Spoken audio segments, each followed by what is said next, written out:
like how it applies to this and everything like that, and how it applies to the end days. I ended up having, it took a long time, but I ended up having to change some concrete, I guess you'd call it, as far as what I thought, because what I was taught versus what I've been reading, there's a little bit of a difference, and I was resistant to change, just like most humans are. They get comfortable and they resist change. So this usually takes a little while to kind of warm up to, because you have to open that book again and start reading some of the text and look at it from a different point of view, with terms that they use in the ancient times. You know, like fiery hail represented a meteor shower, basically, because they didn't have the word meteor yet. Planets were called wandering stars. They didn't have a name for a comet. Often it would be called a fiery dragon of old, like it says in the Bible, all throughout Asia. Keep in mind where Israel is, it's considered Asia, you know, as far as on the map today.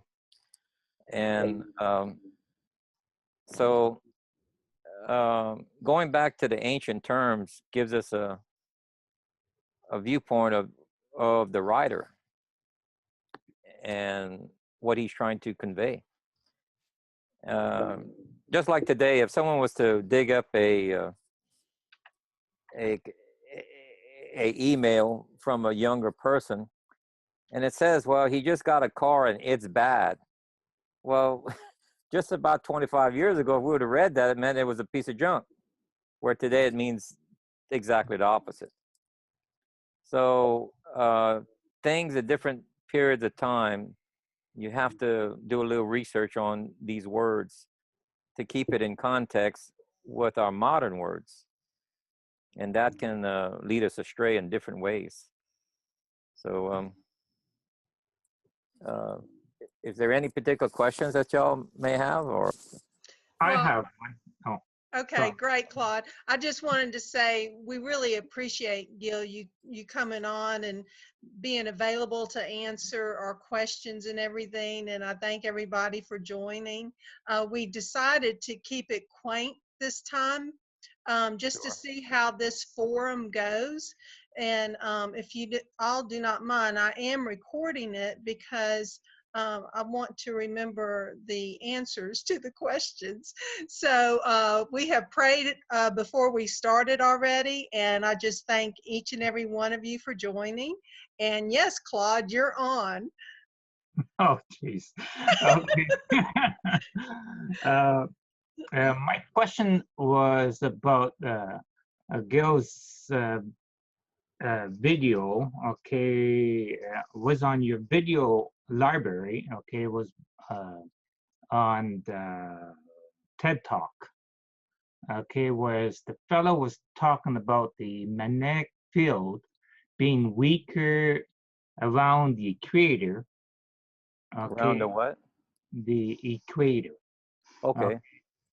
And stronger at the north and south pole. Okay. I just want to make clear that I'm not in agreement with everything he said in that video. I just point out that there's other researchers that's ending up pointing to a planet. You know, he was one of the few that actually came out in a public forum that's willing to stick his neck out like that, because you will get criticism once you that's why you won't see professional astronomers use the terms like Planet X usually, or Nibiru, or any of these terms, because there's a lot of criticism to that, like what exactly do you mean? Are you following the YouTubers on their scenarios, you know? And because there's too many things that on YouTube that's wrong. But what is your question? It's in relation. Okay, where we just came from was from that region, from the equator. Okay, and northern Brazil. Okay, was the state capital, that the state we lived in. Okay, the capital is on the equator. Okay. Right. And I also heard Noah's father saying to me, uh, if you go north from there, you will notice that the drain will be going clockwise. And if you go south from there, you would notice that the drain will be going counterclockwise because of Yes. Coriolis effect. Right. okay. And when I was on the equator, I was noticed it was not going straight down. It was still going okay in the clockwise direction, like if you would be in northern hemisphere. So that means the true equator wasn't there but south of there. Well, no, not necessarily true. The equator is stationary, but the magnetic fields move to a certain it kind of gravitates, it moves a little bit more than it's ever did recently. Our gravitational fields are moving at 12 times its normal rate towards our North Pole. It used to be in the middle of Canada. And there's also a South Pole that's not, remember, the magnetic pole and the geographic poles are two different poles. So when they talk about even a pole shift, they need to define which one they're talking about. Is it a geographic or is it a magnetic? Okay, we've had magnetic flips 180 degrees, but not a geographic flip of 180 degrees. In the past, I found at least 3 documented cases using calculations that we've had a 26 to 28 degree tilt. And that's about right. When you have 2 objects that are flying by each other, they tend to get into a gravitational pull, just like 2 magnets, because opposite poles attract. And as it's leaving, they tend to straighten back out, almost to the original. It's somewhere between 4 to 7 degrees from the prior point that you say. It doesn't go exactly on to the same point. Okay. So there's a large possibility that the North Pole might be in northeast Canada coming up if the Bible's correct about it being mid of night when it's crossing in Jerusalem, which I'm a firm believer the Bible is absolutely correct when it's in. If we look for, as long as we can verify interpretations, if there's any problems with the text, it's usually because of something was not interpreted correct. And I show a couple of cases pertaining to that, where the Hebrew text actually literally says something different. So the equator stationary. If your magnetic field changes, then your Coriolis effect would change also. It'll follow it wherever it's at, because you may not know this, but you can take a coil and let water flow right down the center of the coil, and you get a electrical field created, because water is when it's moving carries electrical charges, and so that magnetic field is what's causing that, and that tells it whether or not it's going right or left from what direction the magnetic field is coming to it. What kind of coil would that be? Like just regular copper coil. Copper. A coil like of a winding. Yeah, just yes. like a winding, like on a motor. You take a coil and you let the water flow in the center of it, and it's gonna give you a charge back, just like a solar cell. Is there any way you'll get an induced current from water flowing through a coil? Yes. Yeah. Is there any way to capture some of that current? Yeah, but it's just like cells, like a solar cell. You'd have to put multiple amounts, multiple, and put them in series, and try to build up try to build up something that you can use. That's where as the capacitors get better in the future, which they're on the verge to with graphene, we'll be able to make energy numerous ways without needing a power plant, and without needing the oil companies. That's why they have to go to a global system. If they want to control us and still have power over us, because once we have free energy, We're they free. can't control us. We're free. Right. That's right. It will lead to independence, total independence. I don't think we'll ever see that technology come out to the kingdom's resident. That's right. I've been involved. I've been involved with energy conservation and, you know, alternative energy sources for 30 years, and I see stuff come right to the verge and then they disappear. Right. I mean, I've done stuff right to the verge, and then you can't commercialize it. So I've just come to the conclusion we won't see it to the kingdom's resident. I've designed complete renewable energy plants for my own projects, okay, and it used a variety of cane that grew 16 foot tall. And basically, if you grow outside of city limits, whatever the corporate limits is, of equal amount in the corporate, you know, of that amount of acres equal to the corporate limit, but just outside the city, you have all of the electrical needs and all of your petroleum needs, because you can create petroleum from the green matter. So, and then whenever you start adding up how much dollars is flowing out of a community in electricity, in gasoline, in diesel, in oil, and chemical products, it's in the billions of dollars. And it That's could be all leaving the made community and going away somewhere else. all of that billions would stay locally. And that's what prosperity, when you create a mechanism that generates dollars from the ground, instead of, you know, money, actual money is made from minerals, something that comes from the ground, like, or sun. Well, the sun and the ground mix it together gives you a crop. And if you can take a crop and turn it into energy, you have a thriving economy, super thriving economy. But those papers are still standing here. I couldn't get financing. They will not. Farmers would make 10 times the amount. You name it. It just goes on and on and on. You could attract industry selling electricity at 3 cents or 2 cents a kilowatt. You'd have, you know, it just goes on and on. But I mean, they've already proven they can make coal in 2 weeks. Yeah, and under once the right you make conditions. coal, you can. I mean, from green matter that's dried, they can make coal. Yeah, we can make petroleum. That out we of green. says took millions of years. Yeah. Yeah, I have a friend that made a motor here, and the size of a toaster it can generate enough electricity to power an entire house. And the one the size of a microwave can fly a plane, you know, across the sky.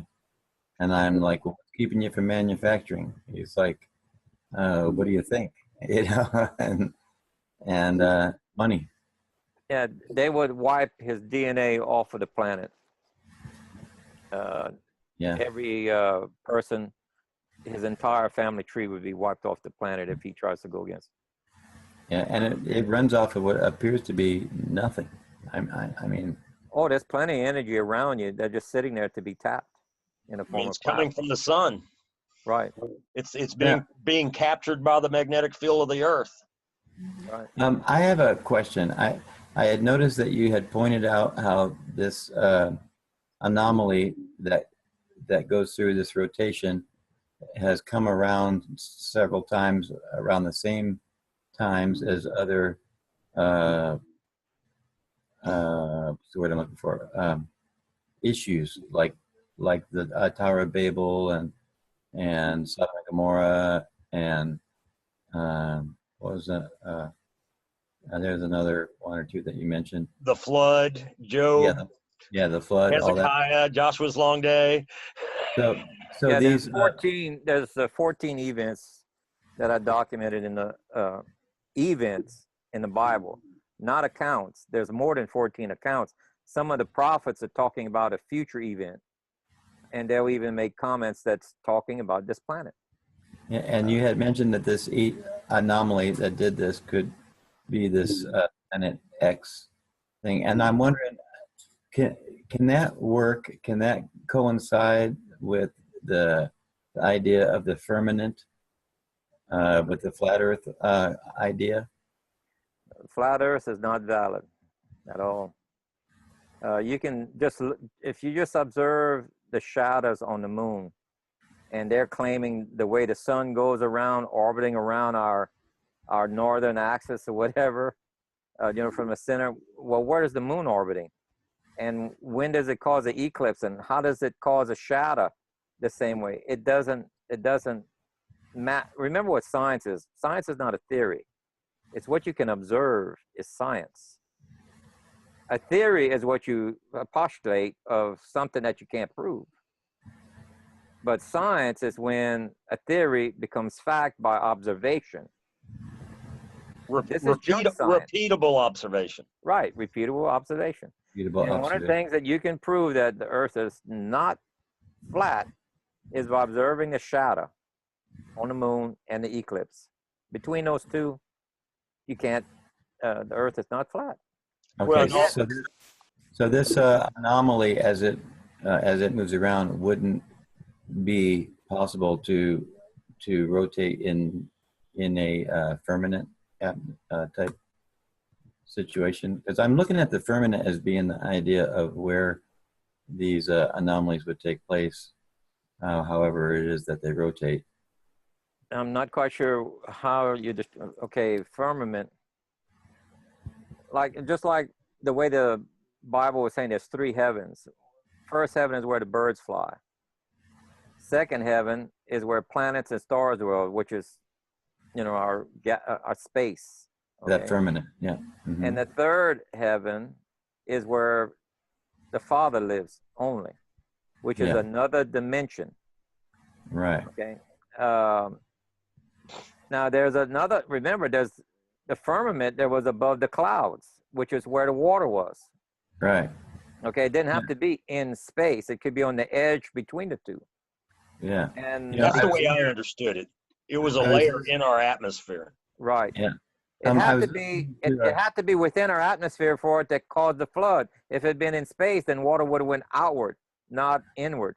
It has to be within our atmosphere. Yeah, I was listening to a representative of NASA who was saying that we're about to break through that system of being able to enter through or past the radiation belt, which implies which implies that they hadn't done it when they said that they did do it, because they haven't done it yet.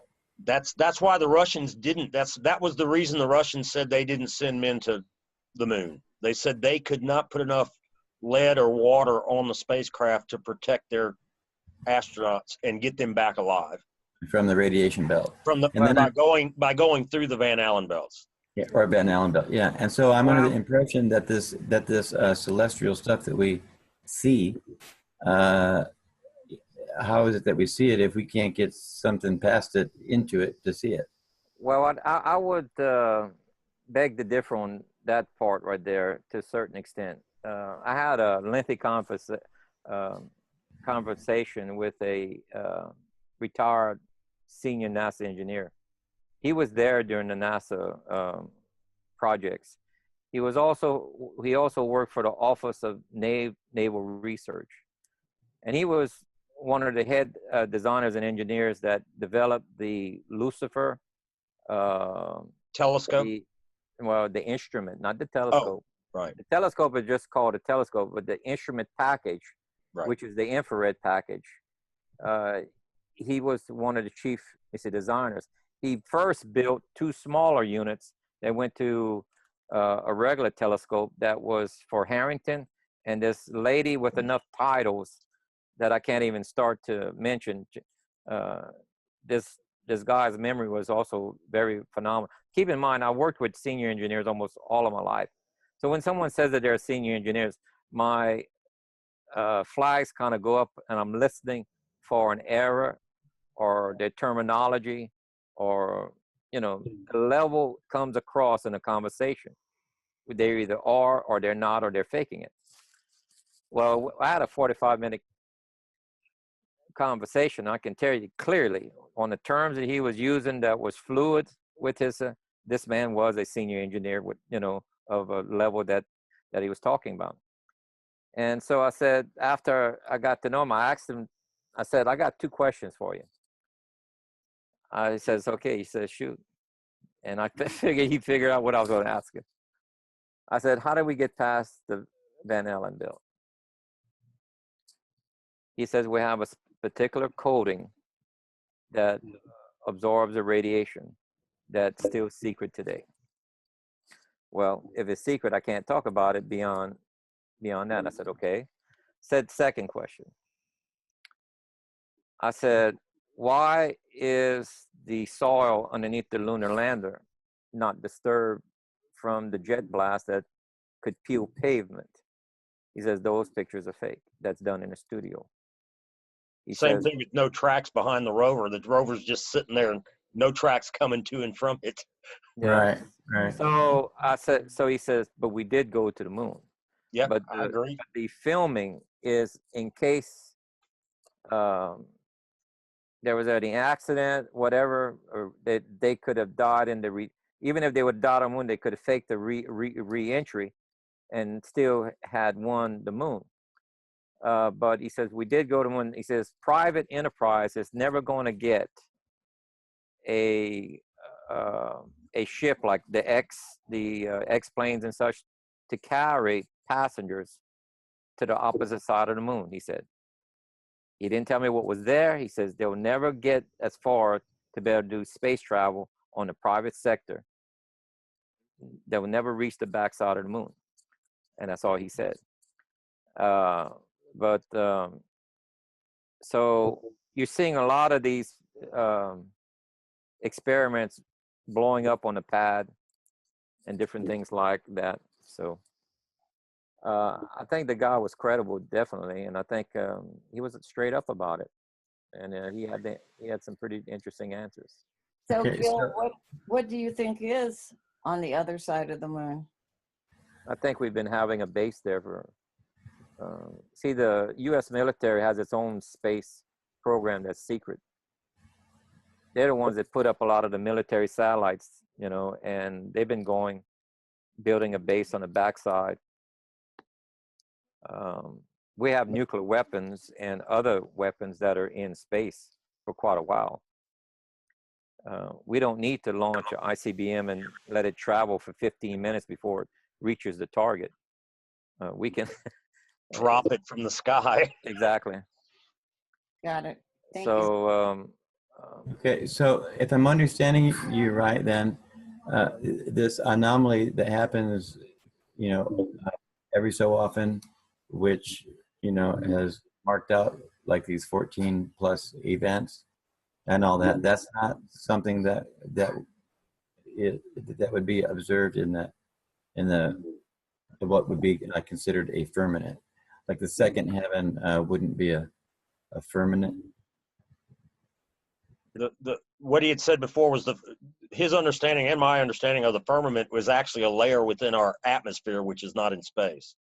So if you, it's on the edge. what's your definition of firmament, Mario, used in the flat Earth model? I mean, because we have to get definitions and Okay. terms. Yeah, right. Because I definitely don't have the right terminology. So my definition in my basic terms is that we have the sky above us as the first heaven, and then above that we have space, and that space is the firmament which these planetary things take place in, where the sun moves and the moon moves and the. Keep in mind, if you put water in space under vacuum, it boils. Well, we know. No, well, that's not what I mean.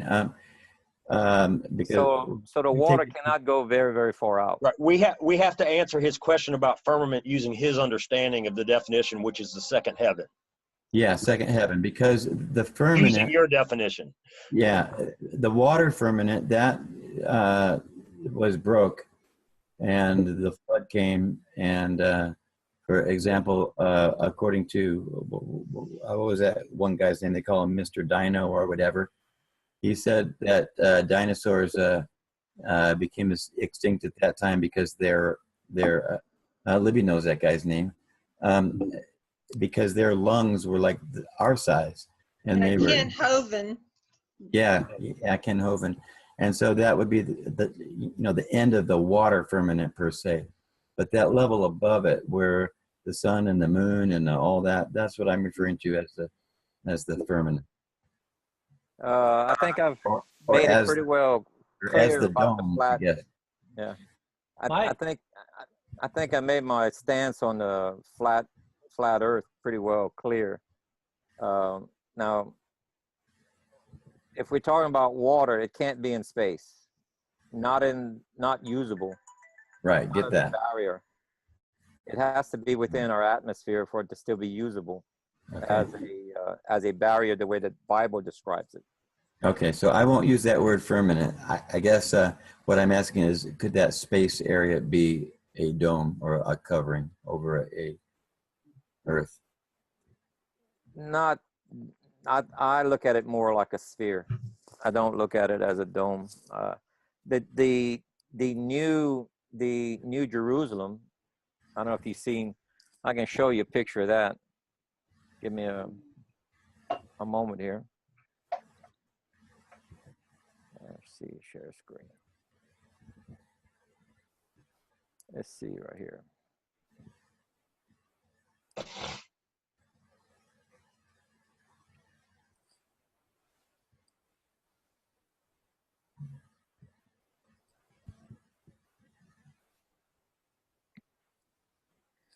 You can see the circular shape of the Earth right here.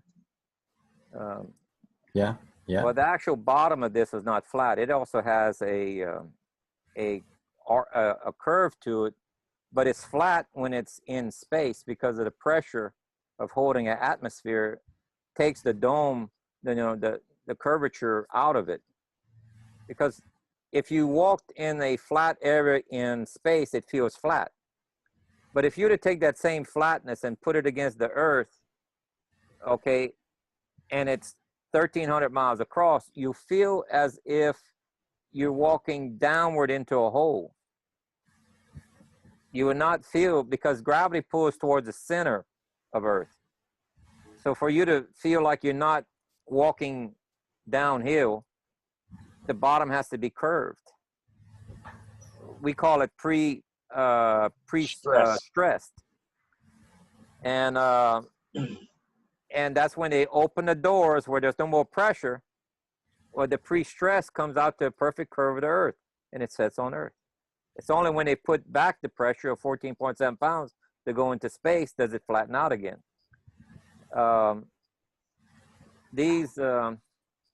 The New Jerusalem, they actually give us enough information that meets design parameters that we can put into the formulas as I have here. This is the formulas we use for offshore vessels.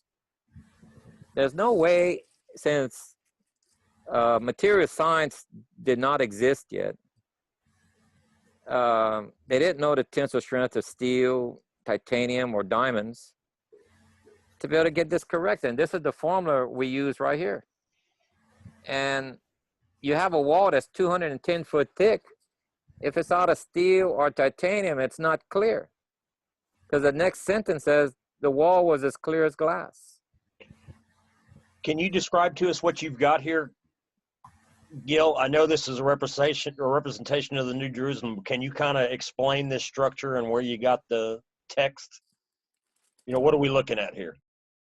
Let's see if I can find where I started. I see this is a domed shape, which appears to be similar to the flat Earth model that we've seen, but you're not talking about flat Earth here. No, not at all. You're talking about an enclosed space Right. that has a city in it. One of the key things you have to pay very close attention the structure of the sentences within a paragraph. If a person is just giving random information, then it's scattered. But if he's describing as he's walking each event as he comes up to it, then there's an order that he's representing. when you go back to and look at what John is describing on the New Jerusalem, he's describing the order as they approach, you know, as he came to those points in his walk. Now, it says much later towards the end of his walk, he says the width is equal to the height. Well, a lot of people would think it's a cube because you're looking from the outside, looking towards this cube, like the observer we are. We're looking at that cube from outside, not from the inside of the cube. But if you look at his travel, he's in the center of it. Okay, so the only one that gives you the height from the center like this is 3, and there's only 2 objects that can hold pressure: a sphere and a dome. Because pressure will tend to take the flat sides and make them curve. This is a common thing in any type of design. So is the sphere or the dome the same as a globe? Yes, a sphere is equivalent to a globe. Now, if you go back and look at the references on, when he was approaching it, he said it looked like a mountain, great and high. Well, cube doesn't look like a mountain. Remember, he started with that approach first. Now he's getting closer to it. He says, looks like a precious jewel, like crystal. The great high walls with 12 gates, 12,000 stadiums in its length, and the width and height is as long, which is when he was standing in the center. Well, I didn't put this, and I should, but right here he gives the measurements of the wall thickness. Yeah. Could you help me to see? Could you go back to that slide one more time? Because it looks like what I'm seeing is both the sphere and the dome together. Am I not seeing that? No, it's a dome with a flat bottom. You're looking through the walls of the dome. Okay, so that flat bottom wouldn't be a sphere and then the dome on the top? No, a sphere is this one right here. It's only circular. Matter of fact, in a sphere, you don't even have you'd have a underneath or top if you had a flat area, but none of this is mentioned. Also, your pictures are 2-dimensional, where the objects are actually 3-dimensional. Right. We're looking at an orthographic view of these objects. You're not looking at it from an elevation view, which is Right. straight into the side. He's Well, got them slightly tilted to our line of sight so you can see. To be quite honest with you, I don't know that I could ever see that physically. I was born with one eye, and I guess you have to have 2 eyes to see what you all call 3D or whatever. Well, it's not really 3D. It's just a 3D representation in a 2D. Tori has one eye too. She can relate. Yeah, yeah, yeah. I was born that way. They tell me I don't have depth perception, but I disagree. I think that I do have depth perception. They tell me that I see the way most people look at a photograph or a picture, everything's flat, and I'm like, no, I don't think so. But I think I see okay. My eyeball moves, my muscle works. The pupil even dilates to light. It just never connected to my brain, so I'm not able to get a picture from it. Hey, Glenn, can you show them? I mean, Gill, can you show him a cube, your orthographic cube on the previous? And if they can see that, you can tell that that's a 3-dimensional block, correct? Mario? I'm not sure. Can you tell that that's a 3-dimensional block? Otherwise, if you're looking straight into the side, it would just be a square. Mario might be a little bit too far from his TV to see the faint lines in the background. Oh yeah, yeah. I see those. It's like a transparent block that's slightly tilted to your line of sight. I see that. Yeah. Okay, so it's the same thing's happening with this dome-shaped object on the far right. It's a dome, a clear dome with a flat bottom that's slightly tilted from your line of sight. That's why you got that oval that you're seeing at the bottom. Okay, so that If the Like bottom a was snow completely globe, like a snow globe. like a Correct. snow Correct. globe. Correct. Okay, Hey, got Gil. it. Hey, Okay. Gil. Have you ever heard of Andrew Hoyt and Around Tabernacle? I'm not sure. It's my Oh, I saw a picture of that. That was Yeah. like a few years back. Yeah, and I've met him a couple times at Sukkot. He has, he's an engineer like you guys, so he figured this out. I'll paste his website in chat, okay? That'd be great. Yeah. all right. So do you There's see? there's a couple of things that where I have trouble with the flat Earth idea, and it seems to me that with a flat Earth, all of maritime navigation with a sextant goes out the door because it's based on curvature. Correct. And so, and then while there's nothing Yahuwah can't do, you know, can he create a stone so big he can't pick it up? Yes, and then he'll pick it up. I mean, there's nothing he can't do. Mm-hmm. But he did create perfection in the universe that obeys the laws of physics that he created. And so in the pressure scenarios and the different physics laws, gravitational laws, electromagnetic laws, these planets would ultimately go to a spherical shape in following those laws. Correct. Mm. Gravity pulls it toward the There's center. nothing in a flat Earth scenario that would comply. It would be out of whack with the laws of physics that Yah created. That's why you get generally spherical bubbles in a liquid. And I think Okay. It's pushing out equally in all directions, and it's essentially spherical. You wouldn't get a flat bottomed bubble. Okay. Exactly. So And if we're looking at this dome picture here, or this world picture here, then those anomalies that mark out all those events would be happening from outside of this, right? Say this again. What was this about these shapes? Okay, so that kind of takes away the idea of all these shapes, or I'm sorry, all the planets just being in this covering area. That anomaly would be beyond that. I don't know about this anomaly beyond that. I'm not quite sure, but space has a limit. You see, keep in mind that there's no new energy. The same energy today is the same energy that we had from day one in creation. Okay. Energy cannot be created, cannot be destroyed. It always exists. Okay. There's no new energy in the universe. Okay. So it is finite. It's not infinite. Space has a limit. And so you can think of this like a sphere also, if you wish, or it might be like a pizza. It might be stretched further out in the middle than it is on its top and its bottom. Don't know. No one's really, the only other view that we have is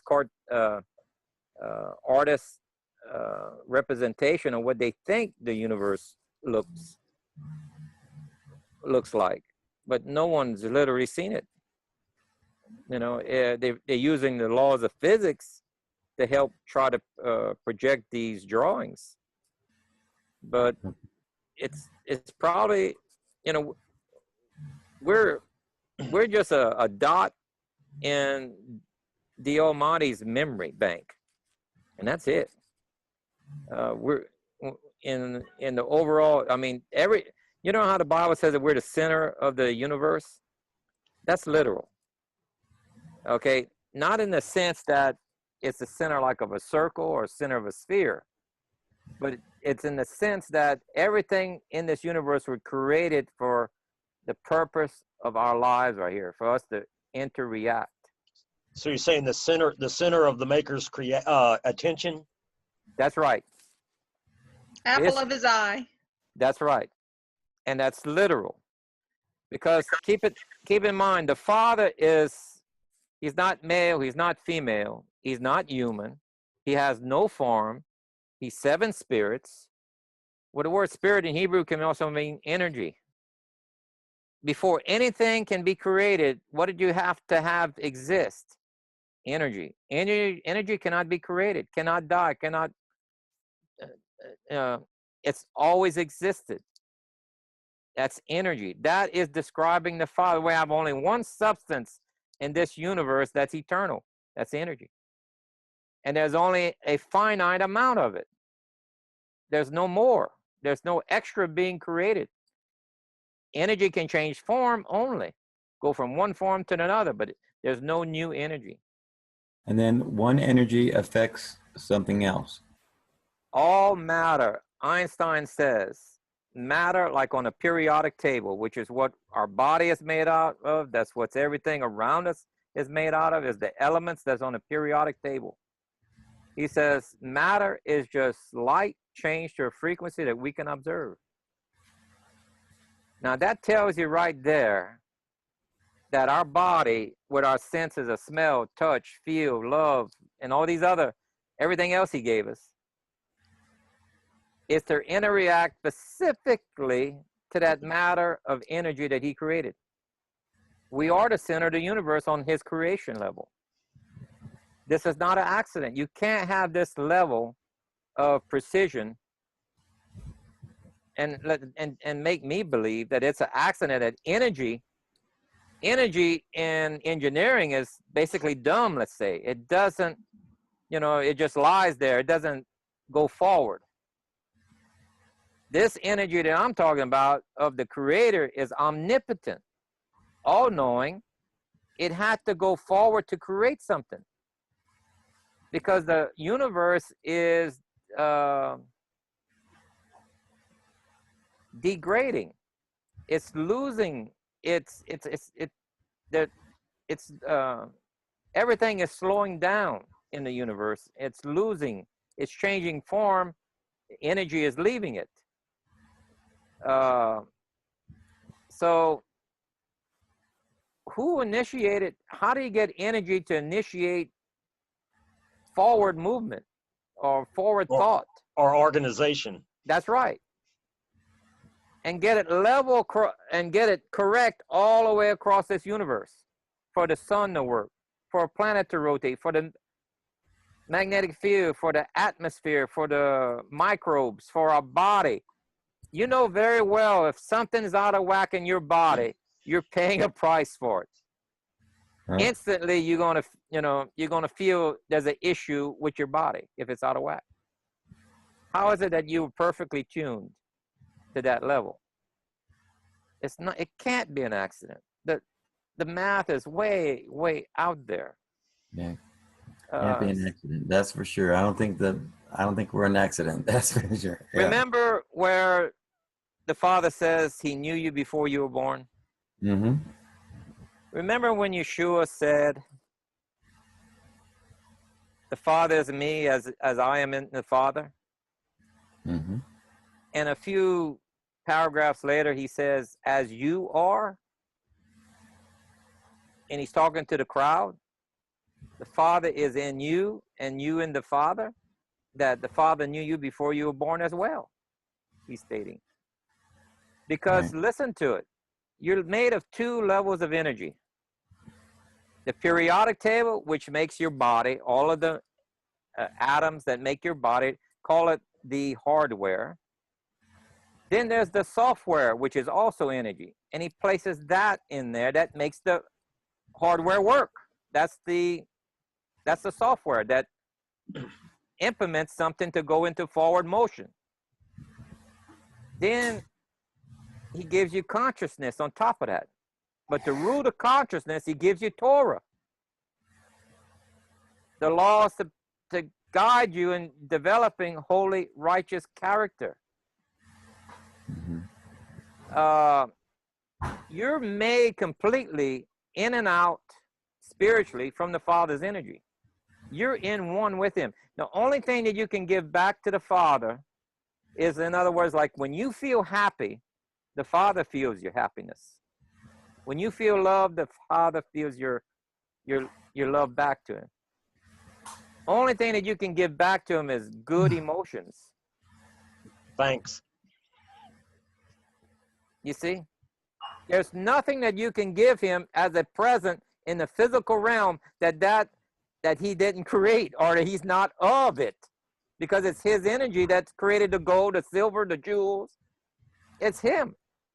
He's Well, all around you right now. he is, and he's in everything. And so I think what we're talking around is what we give back to the Father is obedience, and to follow his right rulings, and to follow his laws. And I think Our goal is to develop holy, righteous character, and you have free will whether you choose to develop it or not. But you're right, and so I'm interested in kind of how. But I also wanted to make one point and then follow up with a question on that. The other thing with the flat Earth scenario, or the dome, the snow globe, is that in that scenario, your discussion on the planet 7X, kind of bringing this full circle, is that the Western Hemisphere really doesn't need to worry. Either probably the whole base of the dome would need to worry, because it wouldn't be turning in a way that would be impacted by the debris field following Planet X coming by. Do I understand that correctly? no, the Earth is not a dome. The Earth No, I is a agree. sphere. I agree with you. But if under the dome, then it wouldn't be the Western Hemisphere. It'd be the entire base of the dome, versus the Western Hemisphere, which you're currently suggesting would be under bombardment when Planet X goes by. Yeah, if you wanted to look at the flat Earth, you'd have to draw a line from north to south pole. And keep in mind, magnetic fields don't work that way. Even in a magnet, it proves that flat Earth is not right. If you drew only that half of the pizza would get hit. Yep, with a meteor shower. All right. And then, is there, with the biblical occurrences, is there a model that describes those that fits, that would give a presumably accurate prediction of a elliptical orbit that would tell us when the next pass through is coming? There's no scientific data telling us when, not in the public realm. Keep in mind, I say public realm. Maybe the government has some. I'm sure they're monitoring it and they know its arrival. They don't know how close yet until it gets much closer before they'll know how close it will pass to Earth. The only clue that we have is what the Bible gives us, and I can point those out clearly. Mm-hmm. There's some things I have to say, how did they know this? Let me see if I can find it here. Gill, the only, this is a question, the only indication of when it will come back is some kind of average length of the previous evidence that you found, right? You've got a pattern that you've identified in history, and if you projected that pattern forward, you can have a range. Is erratic on its spacing of time. If you wanted to put a date on it, I'll choose 360. But it's not a constant, because keep in mind, all our planets, debris, are all floating on the planetary plane of Earth, stretched out into space. The Kuiper belt. So this object comes in and out on the planetary plane of Earth. Through this debris. That's the problem right there. How much debris does it run into? How much debris does it collect? How close to other planets does it pass? All have influences on its orbit.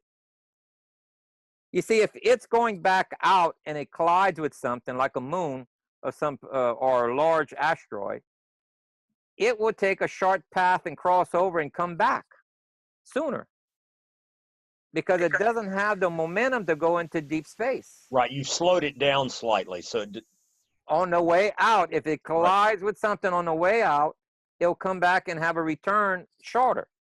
There may be an explanation for that.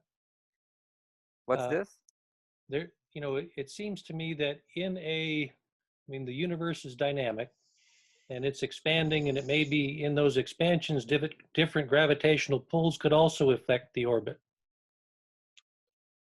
Remember, if you drew, I used to have an AutoCAD program where all the planets' orbits and all the planets were drawn to physical, actual size. Mhm. When you zoomed out, everything is smaller than a speck of dust. The planets between it, I mean, it's like, can two dust particles hit each other? Can they come close enough to interfere? It takes a, you know, yes, on occasion, but does it happen on a frequent basis? No. Mhm. It's infrequent, luckily, but it can occur, and it does occur. I mean, it's like two bullets randomly hitting each other nose to nose in the Yeah, there's in from the across Civil War, 10 acres apart. in the Civil War Museum, they have bullets that collided and they fused. They're fused together. They were hit as two people were shooting at each other. Mhm. It does on occasion happen, but the odds are, but it happens. But keep in mind, there's only one person that controls this object, the Father. Right. Keep in mind also that during Hezekiah, when the year was changed from 360, let's see right here. Give me a moment. King Hezekiah.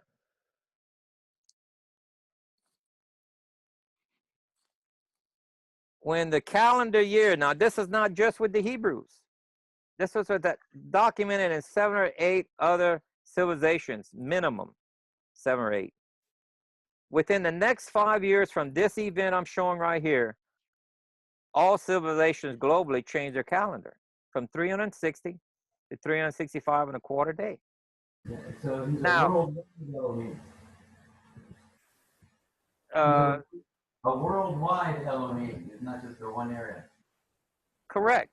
This is a worldwide event. We're talking about the Mayans changed it, the Chinese changed it, The Egyptians, the yes, Babylonians, the every known Greeks. civilization that had a calendar within the next 5 years. The reason why the next 5 years, because you're a week off each year. You have a compound era that's over a month.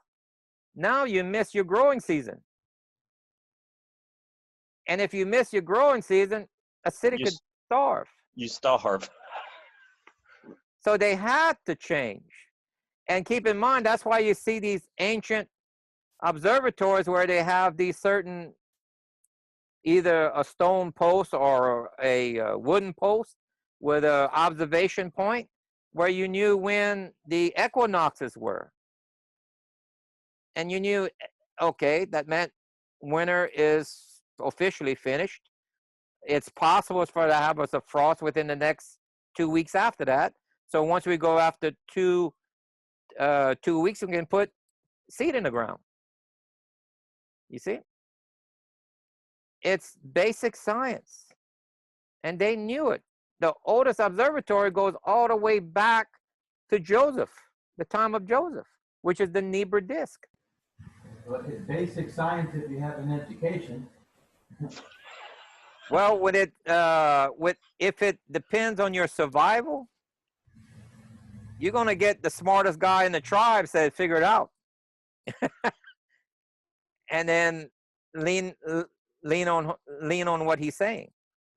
So Gil, the pole shift at the time of Hezekiah caused the change in the calendar. Is that correct? No, the pole shift was caused by the magnetic fields, like two magnets coming close together, opposite poles attract.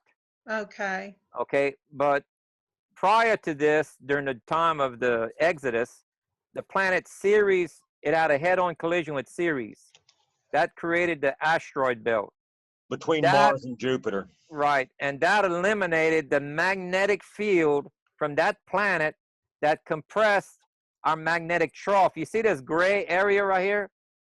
Call it the magnetic trough that locks Earth in an orbit around the sun. The orbits are not random. There is a formula that tells you the spacing of all of the planets. And they fall right in that groove that from Maxwell's equations and everything. There's a particular mathematical formula that shows you where, and we should have a planet right where the asteroid belt is. And But that the was asteroid Ceres. belt is a Okay. remnant of a destroyed planet. Okay, so that was probably Planet 7X hit Ceres and caused the asteroid belt. Is that correct? The That is asteroid belt is what Ceres turned into after it exploded. Right. right. Now Okay. that widened the magnetic trough where Earth, because it's not compressed, it's missing a magnetic field. So the next time it come close to Earth from the Exodus to the next time it came closer was Hezekiah. Now the magnetic field, not the gravity, but the magnetic field grabbed us a little bit and moved us to the outer edge of the magnetic trough. Of this And that widened, made the year longer. That's right. Our orbit Okay. around the sun was larger, giving us 5 extra days to go, 5.25 days extra to go around the sun.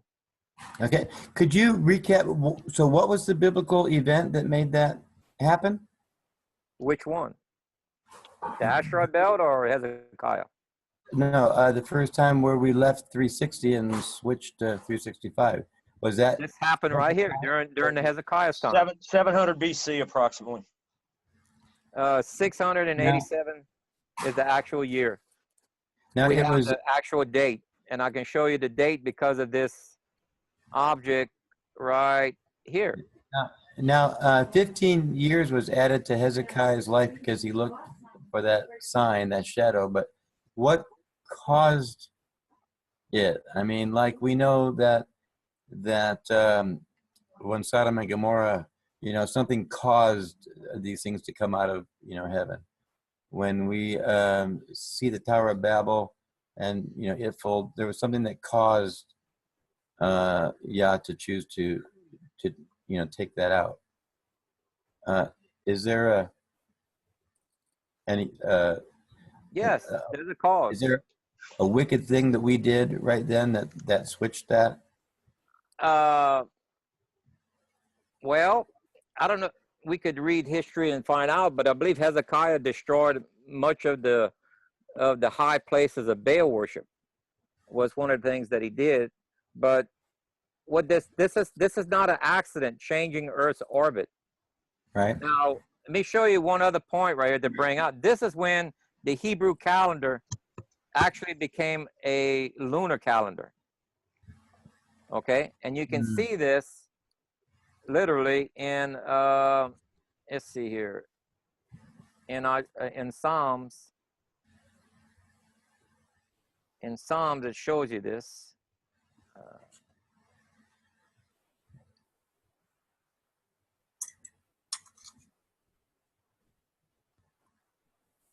Right here. It says, now this part of Psalms, Isaiah wrote it. There's 4 or 5 authors to the book of Psalms. It says, blow the ram horn at the time of the new moon, at the full moon, on our festival days. Now, the new moon is pertaining to the beginning of a month or the beginning of a year. And a full moon is pertaining to the mid of the month, associated with the festivals. This is when we ended up getting a calendar using the moon. Before that, we didn't need it.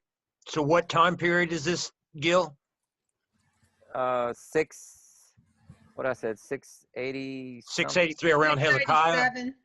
Yeah, it was during Hezekiah's time. So you're saying before this time they didn't use a lunar calendar observation?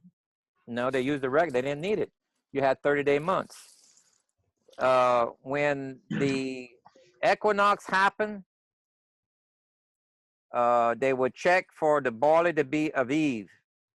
When the barley is Aviv, then they knew 15 days later was going to be the beginning of their Passover to give thanks, because they'd have enough harvested grain to make the first fruit offering. And then after that, they just count 30 days. But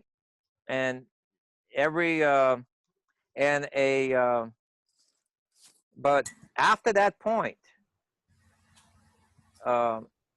until right here, because of Isaiah saying this, he says, now our feast days are connected to the moon. Because the 30-day monthly cycle was disturbed.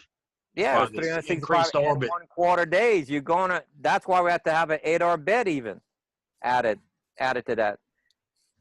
Before the time of Joseph, the dream of Joseph right here, Joseph of Egypt. The moon. This is when the moon is first mentioned. The moon is not mentioned in the Hebrew text. It's translated in the English wrong. It's appointed time that they'll convert that into moon. But literally in the Hebrew, it's not even mentioned until Joseph's dream at age 17. When he said he saw the moon and stars and sun bow to him. Well, I got a problem with that. Okay, how do you see stars during the daytime? Only way you can have that is if you have an eclipse. Well, the Niebuhr disc right here shows you, and this was made in Germany. The Germany didn't even know that the Hebrews existed yet, probably. You can't see the star pattern with the sun shining. It can only be seen if it's an eclipse. And you can't have an eclipse with a crescent shape moon. It takes a new moon. And the experts failed to mention that the moon is not involved with this eclipse because it's crescent, and they failed to mention that the moon is facing the wrong direction. The illuminated side of the moon has to be facing the sun. So they were looking on the wrong day. Yeah, I wish I was better at memorizing chapter, verse, and addresses in scripture. But so I just have to go by what I remember, but I can't tell you where it is. But I know it's in Isaiah also when Yahuwah says, I hate your new moons and your festivals and your all those kinds of things, because they were observing the moon. I'm also of the mindset that that Yahusha was taken up in a New Testament scripture until the restoration of all things be fulfilled. So that would mean to me that he would be restoring us to the original 360 days somehow, some way. And so that us following after the moon was the problem. And that verse that we just saw, your new moon festival, there was no full moon festival. That was a Jewish added on thing that he hated. But yet there it was, right there in Psalms. So I don't know how to, if I could remember those addresses, and bring it in order or in line, I might be able to share better, but I'm unfortunately not able to. Yeah, unless I would check this against the Tanakh in the Hebrew to see if it's a mistranslation for the word moon again, I would not base my faith on that. Yeah, I just know that there was no festival that was under the covenant of a full moon festival. Well, let's anywhere in scripture. Well, that's the only verse by itself, so it has no witness or anything to it. Carl, did you want to say something too? Just hearing Gill say it's helping me reconcile this whole day, right? Because we heard about calendars earlier today, right? But this is already starting to reconcile the differences between the two, because what Charlene and Timothy was saying was definitely applicable to the Sinai experience and when all the instructions were given up until 687 during Hezekiah's time, and it would not be applicable because the earth isn't in the same place in the durations until it's renewed sometimes before the end. Right. So I can see two systems of calendars, one based without the sun, without the moon completely, but then whenever that gets out of sync because our orbit is extended a little bit and extended the year, at that point they picked up the moon as a proxy. See, I'm right there with you, because we see two calendars in the New Testament scriptures also, but I'm under the idea, correct me if I'm wrong, that all things point to Yahuwah. I don't care if you're using the right one, wrong one, upside down. They do, but it helps reconcile how we can see so much so much evidence for two different calendars Yeah. at two different points in time. I can Right. actually point you to three. There's the calendar of Enoch. There's the calendar the way it was before Hezekiah, and there's a calendar after Hezekiah. But there's going to be a calendar change when we go through seal 7. When we're hit the second time by a large meteor the size of a mountain, and that's going to hit the nighttime side of Earth, again, North and South America. Right. That's 150 days pass after we pass this thing. The incoming debris going towards the sun is going to hit us and push us back towards the sun. It's mirroring what happened to Noah's flood. A large object hit Earth then, a large object is going to hit us again, and it says there it's going to end up pushing us slightly closer to the sun, where it's going to be Enoch's 364-day-a-year calendar. So it's going to slide. It's going to slide us across this magnetic trough that was produced by the flood. That's right. There's a little play in that trough, and that will give us to where literally we will not know the day or the hour of the last trump. Today we know where, because we have the sighting of the moon and different things. And I can show you other. Look right here in Psalms, right after he says, "Blow the ram horn at the time of the new moon," which is the beginning of the month or year, at the full moon, which is the festival. Look what it says the next line. "For this is the law of Israel and a right ruling of the Elohim of Yaakov, of Jacob." And now keep in mind that this was not an accident, which I never explained yet, but this tilting of the earth right here and changing of the calendar and going to lunar is not an accident, because this gets you in line with the Messiah's event. Without this, we wouldn't be able to say, we wouldn't be able to get that. Let's see where he's at. Okay, right here. Because it states in here that the sun went dark and the moon to blood red. Well, the term blood red in ancient Earth meant an eclipse. The moon is an eclipse, but it also says the sun was an eclipse. We have outside text beside the Bible that says the sun went dark for 3 hours. Well, for Passover, the moon is on the wrong side of Earth. Because we know that they were using an observed new moon, and 15 days later, the moon is on the opposite side of the earth from the sun. Isaiah said it. He says the new moon, the first sliver, is at the beginning of the month or the beginning of the year. But your festival is set on the 15th, the mid of the month, except for one, you know. But that's what he was declaring there, that they have a new calendar. It was not set like that before. Now, that got you correctly in time with the Messiah's return and the return of this planet, and for both the sun and the moon to be eclipsed, to where it tells us without a doubt that this planet was involved, because you can't have 3 hours of darkness. The moon's on the wrong side of the earth. The moon can only give you 7.3 minutes of darkness.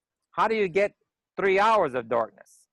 Takes a third object, and this is stated multiple times in these events. Within the 14 times, we have double eclipses mentioned multiple times. You cannot have a double eclipse. You can only have a single eclipse at a time. Double eclipse refers and defines a third object is being involved.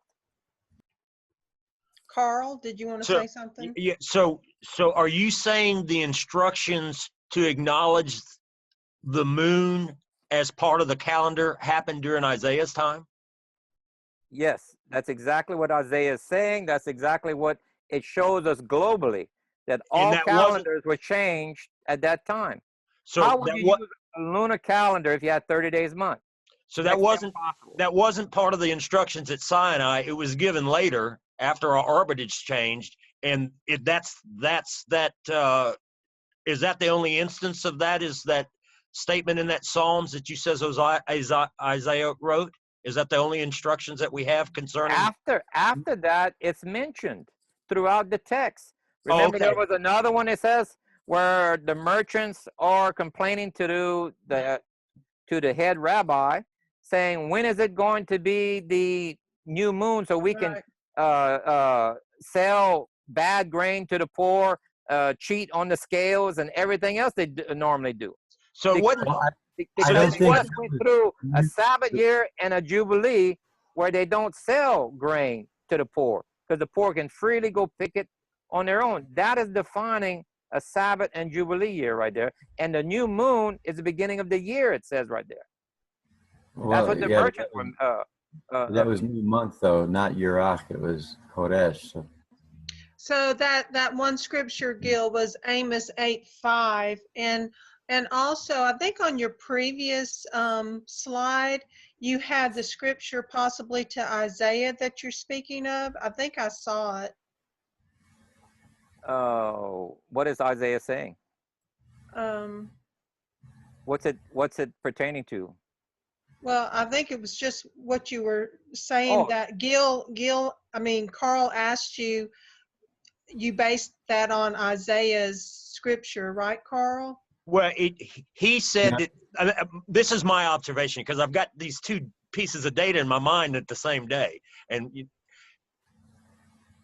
we weren't using a lunar-based calendar during the Exodus, during Joseph, during Noah.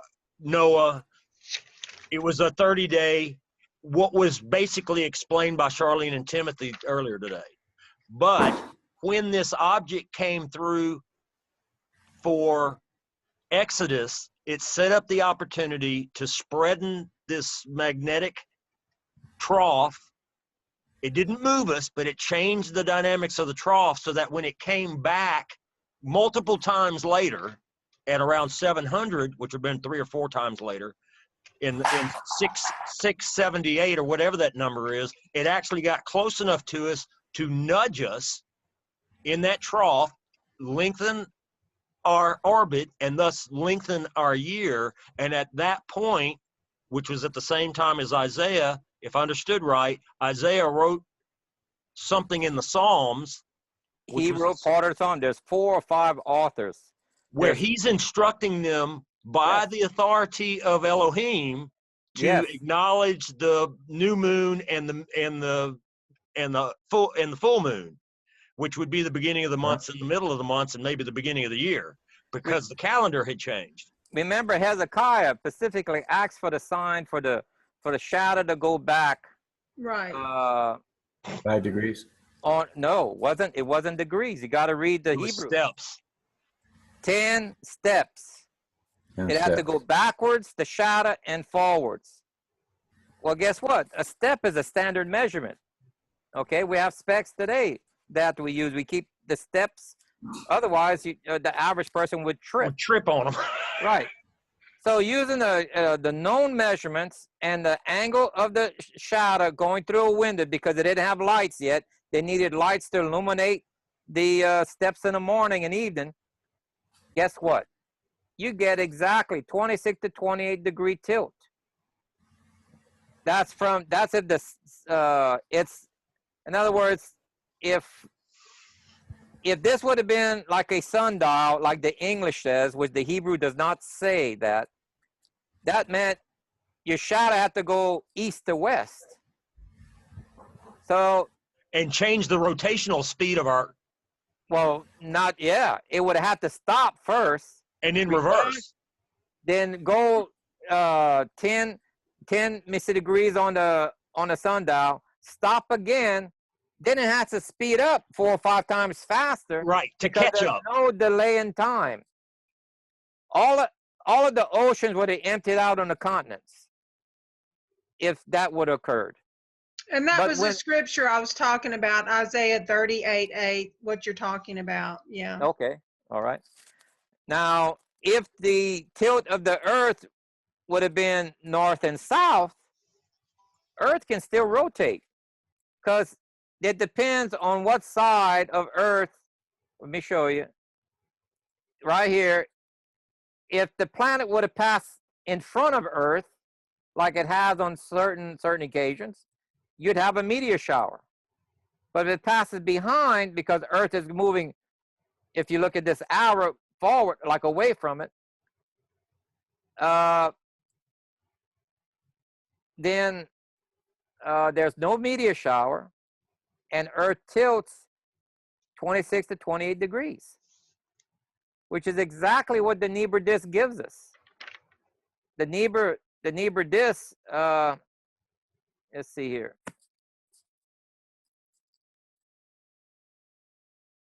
See if I can find it.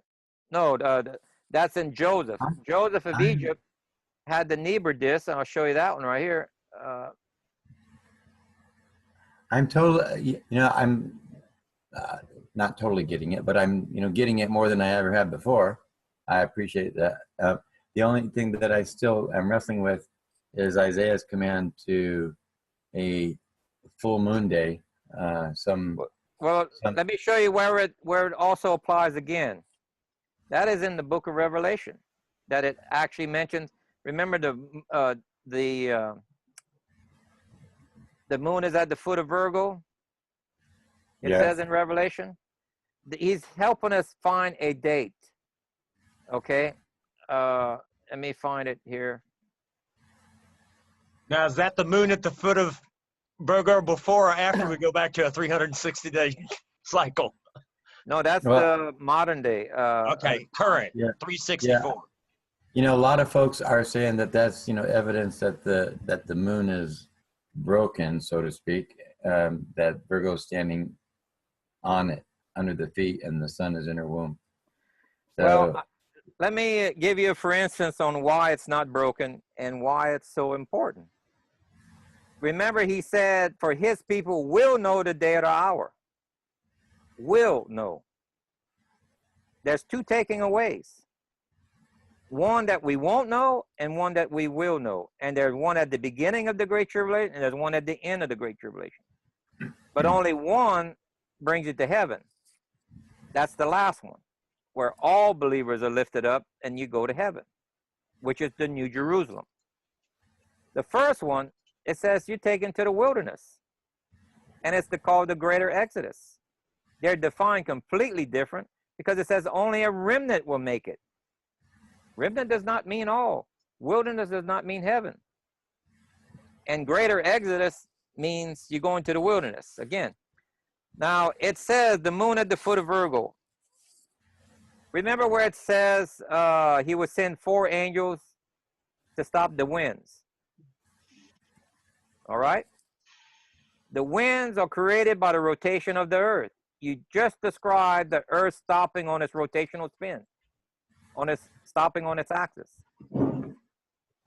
Where else does it say that? One of the old prophets says, I will turn day into night, night into day. Okay, let's see if we have that. If I can find it.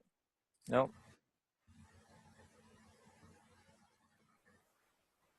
Nope. Okay.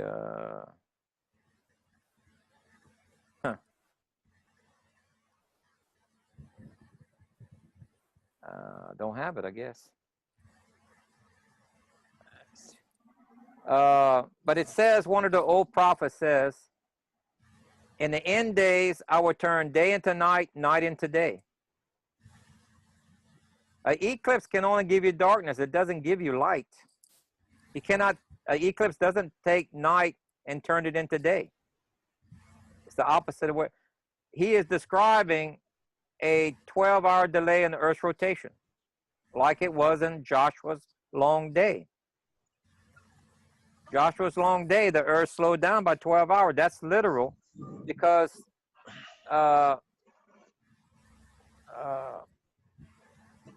Earth went through the plasma tail. Let's see if I can show you here. I see in Job 17:12, I'm not sure if that's the scripture you're referring to. It says they make night into day, saying the light is near in the presence of darkness. There's one, I think it's Amos or one of them Okay. that says in the end days, he qualifies it pertaining to the end of days. Let's see, it might be Amos.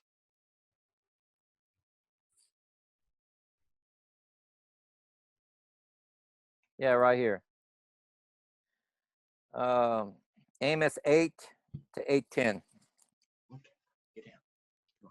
says, "Shall the land not tremble for this, and everyone mourns who dwells in it?" We're talking about the earth.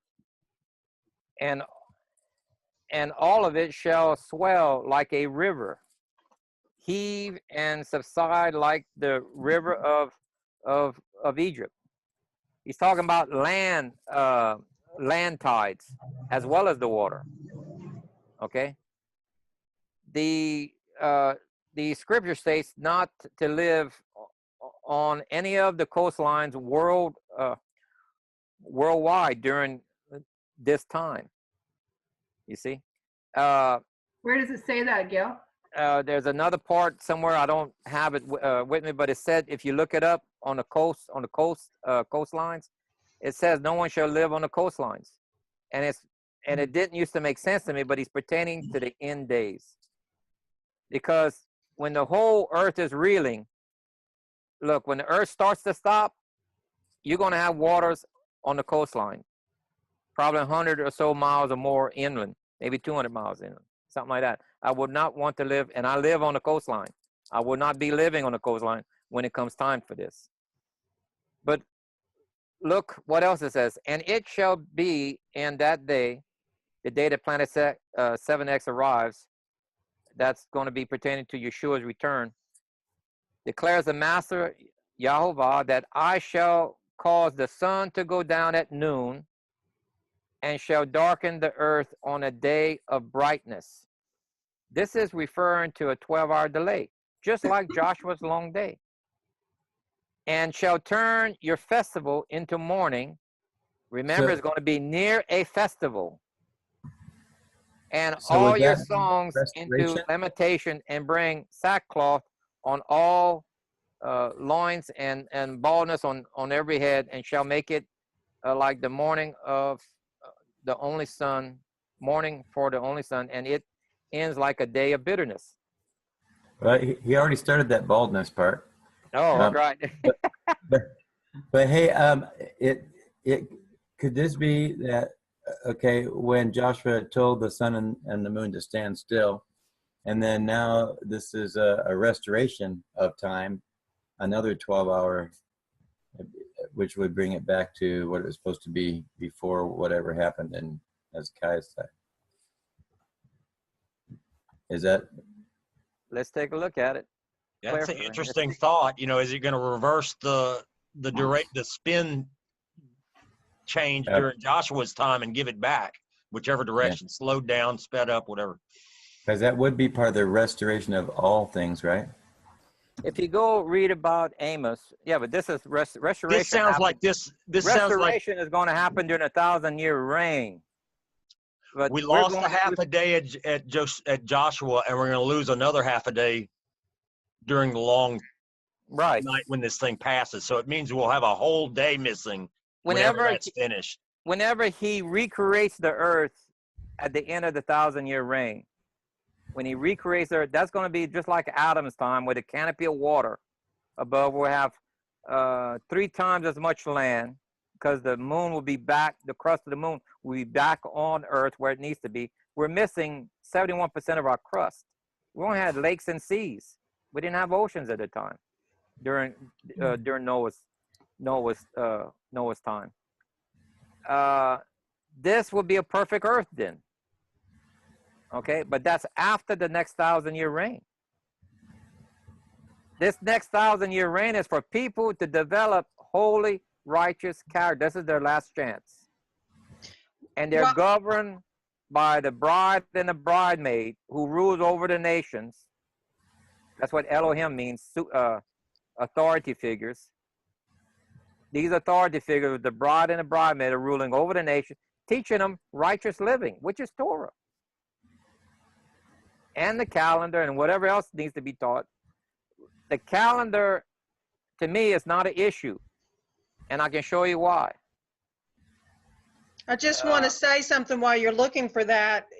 If you guys look up Amos 8:8 at some point in Bible Hub and look at the cross references associated with that chapter and verse, it's like Psalm 18:7, then the earth shook and quaked and the foundations of the mountains were trembling and were shaken because he was angry. Psalm 60 verse 2, you have made the land quake, you have split it open, heal its breaches, for it totters. Yep. See, earth is going to tilt again.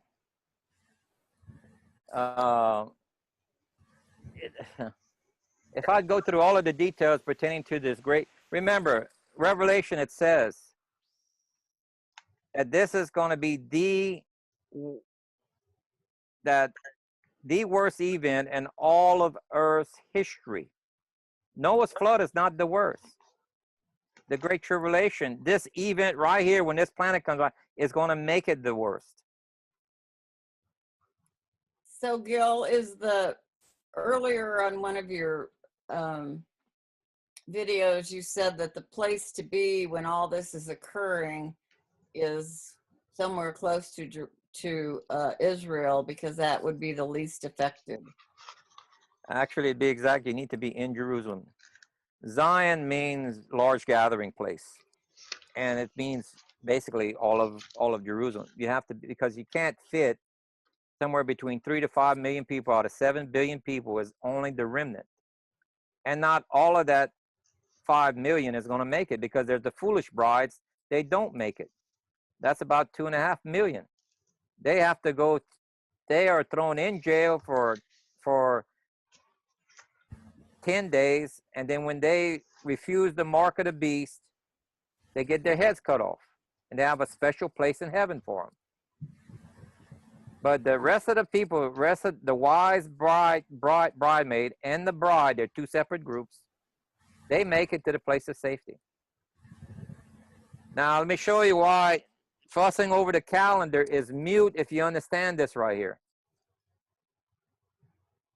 We know Passover is when Elijah comes. And I think the second prophet that comes when is Moses.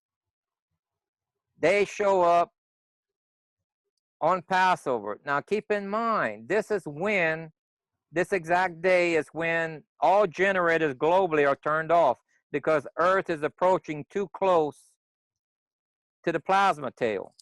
Let me show you a short little video right here to get you, for you to understand this, because the tail of a comet is not ice particles. It is plasma. And plasma proves out the story of the Bible of Joshua's long day. It only happens if this is plasma. So 3 days prior to the crossing is going to be right over here. This is the debris field. You see this red line? The planet is moving outward, and the debris field is behind it over here. The tail always points opposite of the sun. Okay, this is Earth's orbit. Earth is traveling in this here direction. Now, if Earth would not go into the plasma tail, we'd have a head-on collision. That's what causes men's heart to fail for what they anticipate, just like in the Bible. But there's a built-in mechanism that stops us from colliding, because the forward speed of Earth is going to slow down, and the rotational speed of the moon and the Earth will slow down as we go deeper and deeper into the plasma, as I'll show you right here. So this is the night right here of Passover. This is when they turn off all generators globally. We're having an old-fashioned Passover with oil lamps. Okay? There is no TV crew. There's no radio crew, because they don't have power. The Bible says, for a wicked and adulterous generation, they'll have only one warning. That's the sign of Jonah. Well, there's two signs of Jonah, and both of those describe the coming of the Messiah. One was his first coming. This is the second coming. The second one, this is where the world gets Jonah's 40-day warning. Earlier, 40 days earlier. This is 3.5 days prior to the return of the Messiah. So whenever they give you the 40-day warning, that 40-day warning is a crossing point. Watch, we're just about to get there. Is that when the amateur astronomers would be seeing it, or would the amateur astronomers be seeing this much sooner? The amateur astronomers will be seeing it probably around 6 to 7 months, somewhere around Sukkot. Remember, that is one of the times you're supposed to be in Jerusalem practicing, putting up a tent, living within a tent. And that used to bother me, like, why are we doing this? Until I went to Jerusalem, and that's when I realized. The buildings in Jerusalem are made out of stone blocks. They can't take shaking. It would be unsafe living in the buildings. The last 6 months of its approach, Earth is going to rock and roll. You're going to have a lot of earthquakes as it gets closer and closer to us. So if we're observing Sukkot in Jerusalem, which we should, and I think we'll see it just before that, that tells you need to go. When you're in Jerusalem, you don't leave. You stay there from Sukkot till Passover, or until the return of the Messiah, which the return of Messiah is 3.5 days after Passover. And you're talking about his return to bring the remnant to the wilderness. That is correct. This is not a rapture event. This is bringing the remnant to the place of safety in the wilderness. Place of safety. You can't mix up the two because they're defined completely different. And we know that Scripture says there's going to be a great earthquake, and I can't remember if it was 10,000 or 10% of the city is going to be destroyed. Die. That's right. Jerusalem. Die. Because if you're in the buildings at that time, remember, even the second impact, which is 150 days later, which is 5 months, like in Revelation, it talks about, says they will wish death for 5 months before death comes. Okay? Well, 5 months is equivalent to 150 days. 153, between 150 to 152 and 1/8 day, or 153 days. That's the new time, because remember, our calendar changed. I had told you, we have a slightly larger orbit. Now from 150 days in modern time, it'd be 152 and 1/8 day. Because our orbit is slightly larger. If I'm understanding you right, are you implying that this first thing would take place during Sukkot, his coming in Sukkot, and then that's when you see it like a comet in the sky. Coming around the sun. We'll see it coming around the sun towards us about 6 months beforehand. Well, okay. And then keep in mind, 6 months ahead of time, it's still around Mars over there. You're going to see it like a star or a comet. It won't be frightening. And the internet will be down. You might better use your cell phones. But the internet, they're going to stop amateur astronomers from warning you. We won't, and we'll probably have martial law. So if you do anything to incite the public, you could look at prison time. Okay, and then this would be finalized during Pesach. Is that what you were saying? When we're in Israel, we'll better talk about it. And we'll better say, look, here it is. There it is. And bring up the software. There's not supposed to be a star right there. Look at it. And I'll have a telescope, and I'll put your eye on it. You see craters on it. You can tell the difference if you're looking at a brand new planet, because we already have sight on what the old ones, we have a mental image on what the old planets that we know look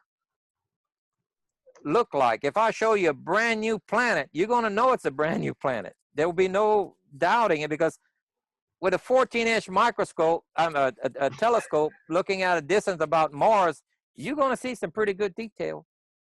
So at Very good. Passover, how they, with the tradition of like doing a place setting for Elijah, that is a rehearsal preparing for Yahusha to return to take us take us on the greater exodus to the wilderness for That is absolutely correct. and These that are will not, be 3.5 years, and 3.5 years from that Passover would Will be make the us end rapture. up on the Feast of Trumpets 3.5 That's right. years from that. That'll be Oh, the it's last true. trump. The second, Coming that would be the second coming, yeah. whenever all are taken. That's the That key will word, be taken. all. And that includes, remember, the two prophets lie dead for how long? 3.5 days. days. That's why there's a 3.5 day spread between the arrival, between Passover, when the prophets arrive, and the crossing of this planet is exactly 3.5 days distance. Yeshua arrives 3.5 days after Passover during unleavened bread. Remember, unleavened bread is one of the ones you have to be in Jerusalem. Right. And he says, remember on Amos, that I will interrupt your feast. I will interrupt your feast. For the rest of the world, it's mourning. For us, it's, we'll be worried. Keep in mind, we'll be worried whether or not we're chosen, because he says, pray that you're chosen. You don't know if you're going to be chosen. He says, pray that you're chosen. Because another observation, it sounds like if you're saying you think that governments are going to announce this thing about 40 days before the crossing. The Bible tells me so, yes. Well, it sounds like that's around Purim, huh? No, I think it's around Sukkot. 40 days? Oh, no. We'll see it. We'll see it 6 months ahead. Correct. But they'll Correct. announce it about 40 days, and 40 days before Pesach is approximately Purim. Correct. You're right. You're absolutely correct. Let me show you the arrangement. I know I put it in here. That's why I used to keep it on my desktop so I could find it, and I decided to put it with the rest of the photos that oh, here it is, finally. Take a look at this right here. Oh.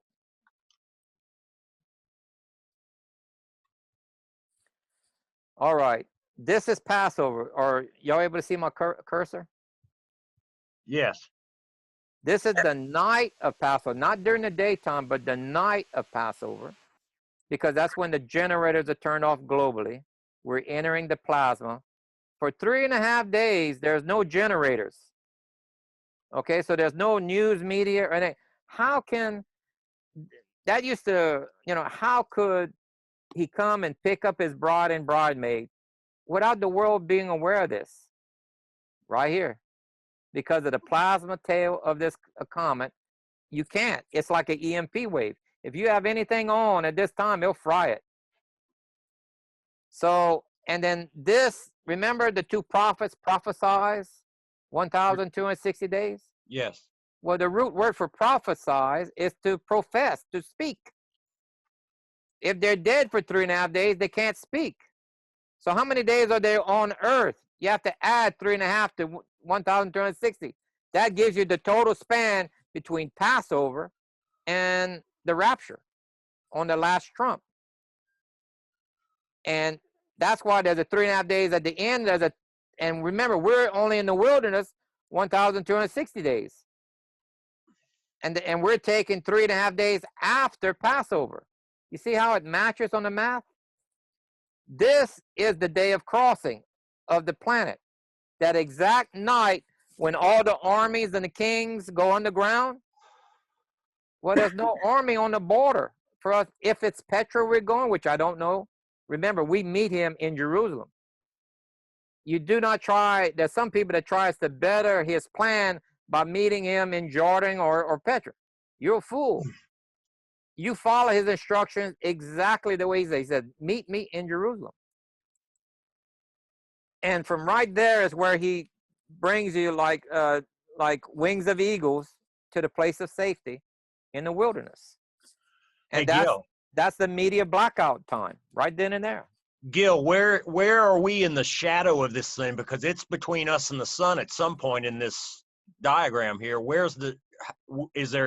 are we in an eclipse situation because of this object during this period here? Only if you're on the daylight side. No, right. The daylight side would be North and South America, and it will be in the eclipse mode for nearly 3 days. Remember, Right. if you're in the tail, not until you get completely in the middle of the tail are you at full eclipse, but you have a partial. It'll start to get darker and darker as we get deeper and deeper into that tail. But if it's for 3.5 days and entering the plasma is only going to slow us down for 12 hours, obviously the whole Earth at some point in that 3.5 days is only going to see darkness. Remember, Yeshua comes mid of night, not midnight. Midnight is a modern word. No, I understand. He's coming mid of, remember the wise, the parable of the two virgins, of the, not two virgins, of the 10 virgins. 5 are wise, 5 are foolish. What's the difference between the wise and the foolish? The wise have 2 portions of oil. The foolish only have 1. And what is that portion defining? Is 12-hour period of oil burning at night. The foolish have only 1 12 hours. The wise have 2 portions, because right after they burn, remember your watches are not working. You want to know the mid, you already test your lamp, you know your fill mark for it to burn 12 hours of olive oil. Okay? When you fill that up and that starts to go out, you know you're at the 12-hour mark. And if you read the parable, it says, when the wise were trimming their wicks and refilling, a shout goes out that the groom has arrived. And only the ones with the extra oil goes out because they just lit it. The foolish have to run back to town to get more oil, and only they leave, because if you know a Hebrew wedding, the bridesmaid illuminates the procession because it's at mid of night that the groom comes pick up his bride. It's not during the day, it's mid of night, and the bridesmaids are the one that illuminates the way. This follows the Hebrew wedding. Now, before she can get married, she has to go through a mikvah process, purifying herself, and she has to train her bridesmaids what song and what's their etiquette in this wedding. If you go into this wedding spouting pagan terms or pagan gods' names in that wedding, let's say the bride goes up to the altar and calls him Jesus instead of Yeshua. That's not going to happen. The bride and the bridesmaid are taught proper etiquette. Just like in England, when the royal wedding is happening, the public is not allowed in because they don't have the proper etiquette. They watch from outside. Only the ones with proper etiquette go inside the chapel. They're at the wedding, but outside the building. Same thing with the guests of the wedding. In the rapture, the guests are first to go in. That's all believers that the ones have not gotten into the place of safety. They're the guests of the wedding. They enter first, which is the New Jerusalem hovering in our clouds. It came from the second heaven into the first heaven. First heaven where the birds fly, our atmosphere. So that rapture, that all believers are the first ones enter, they're the guests of the wedding. Then the next one to enter is the bridesmaids. And you're saying the guests of the wedding are those who died in Christ, because we know that the dead rise first. The ones who do not accept the Father as the Father and the Son, they're still in the grave. They don't get resurrected until the end of the 1,000-year reign, where they're judged and they're put on the old earth, and the old earth is cast in outer darkness. Then he makes a whole new earth, and then the New Jerusalem sets on earth. It doesn't hover anymore. It sets on earth, and it's like Adam and Eve's time, and now we're a happy family. Everyone is governing themselves at the proper law, which is Torah. Torah is written on your heart and your mind now, instructed to them by the bride and the bridesmaid who rules over the nations during the 1,000-year reign, not eternity. You won't need someone ruling over you because you instructed properly. You're all in proper knowledge. Yeshua is head of household. The oldest male is head of household. Okay? And this is a eternity as a family unit coming back together.